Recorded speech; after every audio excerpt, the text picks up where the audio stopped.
There's a particular kind of story that doesn't make the front page twice. It breaks, it causes a brief stir, and then life moves on and the story gets buried under the weight of everything that comes after it. Not because it stops being important, but because important things are often inconvenient, and inconvenient things have a way of quietly disappearing from the public conversation.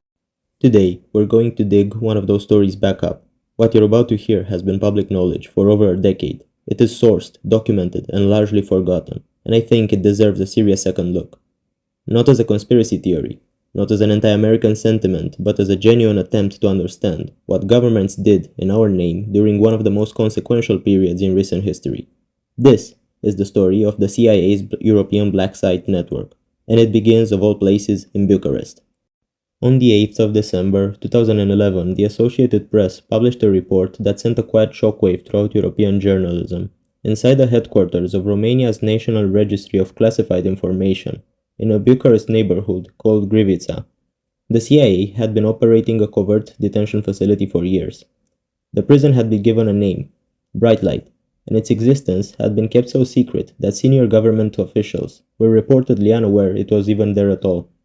The facility's purpose was to hold individuals suspected of terrorism and connections to Al-Qaeda. Detainees were interrogated for intelligence, most critically for information regarding the whereabouts of Osama bin Laden, who had by that point in 2011 already been killed by the Navy SEALs Team 6 in May of that same year. Bright Light had operated from approximately 2003 to 2006, 3 years of activity in a building that most Bucharest residents passed without a second thought. The story broke, people read it, and then, with remarkable speed, it faded, but the question it raised didn't go away, because Bucharest, as it turned out, was only one piece of something much larger. To understand what Bright Light was, you first have to understand the world that created it. September 11th, 2001, changed the operating logic of American intelligence in ways that are still being felt to this day. In the weeks and months that followed the attacks, the CIA was given a mandate it had never had before: to pursue, capture, and interrogate suspected terrorists outside the normal constraints of American law and international oversight. The urgency was real, the pressure from the White House was even enormous, and the methods that emerged from that pressure would define one of the most controversial chapters in modern American history. The solution the CIA arrived at was straightforward in bureaucratic terms, and deeply troubling in every other sense. If American law restricted certain interrogation methods on American soil, the answer was to find soil that wasn't American, identify countries willing to cooperate, build facilities that didn't officially exist, and operate in a legal gray space between jurisdiction where no single authority had clear power to intervene. These were the black sites. The network was significantly larger than most people even realize. Known locations stretched from Afghanistan to Thailand and from Morocco to Eastern Europe. But it was in Europe that the program left its most significant and lasting political and legal footprint. 3 European Union member states, countries bound by the European Convention on Human Rights, with their own painful histories in occupation and state violence, agreed to host the CIA detention facilities within their borders. Poland was first. Its facility operated between 2002 and 2004 at a military intelligence training site called Stareke Kuti, in the northeast of the country, and I'm really sorry if I am butchering that name, guys. Lithuania followed, hosting a facility between February 2005 to March 2006, and Romania operated Bright Light in Bucharest from 2003 to 2005. These were not passive arrangements, though. The host countries were active participants in what the CIA internally called the High Value Detainee Program. Lithuania alone received more than $1 million from the CIA in exchange for hosting a single detention center. The facilities in Romania and Poland were coordinated throughout a CIA branch office in Frankfurt, Germany, previously an unremarkable logistics hotspot that received dramatic budget increases beginning in 2002. Someone was building something deliberately, methodically, and across an entire continent.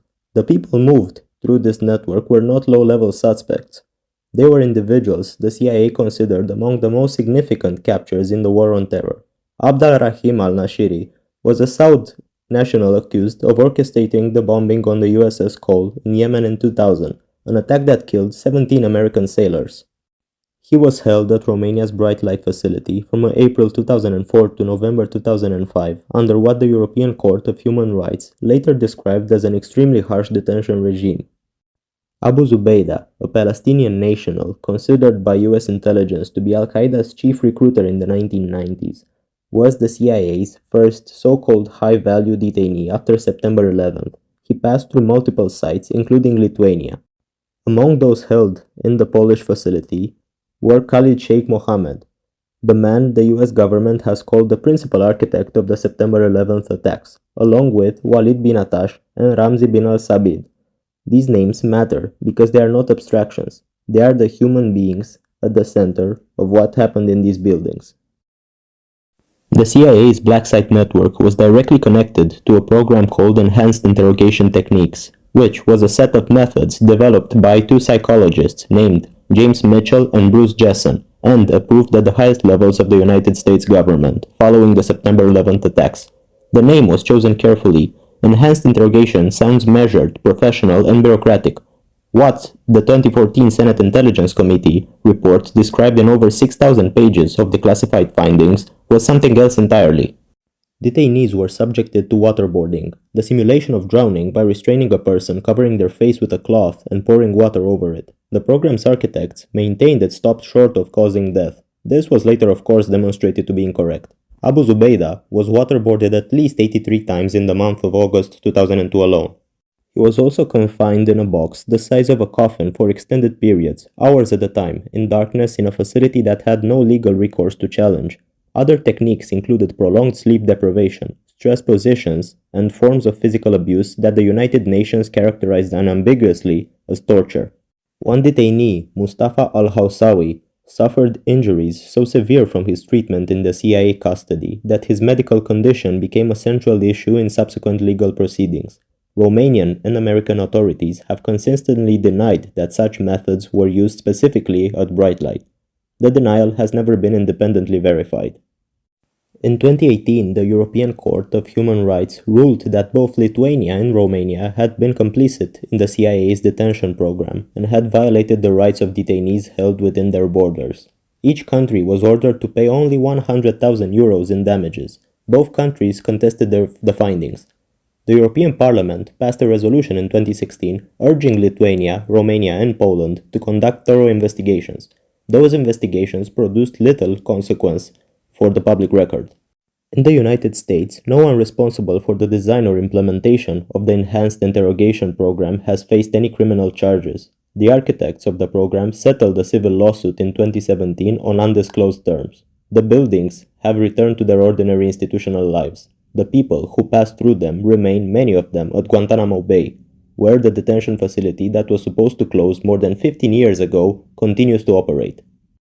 This story is not ancient history. The legal cases are ongoing, the detainees are still alive, the documents remain largely classified, and the broader question the story raises about what democratic governments are willing to do in secret and what accountability looks like when they are caught is not a question that belongs only to 2003 or 2006 or 2011. 3 European Union member states opened their doors to a program that international courts subsequently found violated fundamental human rights. They were paid for it. They kept it secret, and when it became public, the consequences they faced were measured in euros and strongly worded resolutions, rather than in anything resembling justice for the people who were held in those rooms. We will probably never know the full picture of what happened inside Bright Light or inside Stare Kekuti, or inside the Lithuanian facility whose name has never been fully confirmed in public records. Parts of this story were classified the moment they happened, and will likely remain that way. That is, in its own way, part of the story. Now, I'd like to end this on a lighter note, but I've just noticed some persistent knocking at my front door, and I'm genuinely curious who it might be. If you found this interesting, subscribe, drop a like, and let me know in the comments what you want covered next. This was Couch Detective. Stay curious and never stop asking questions.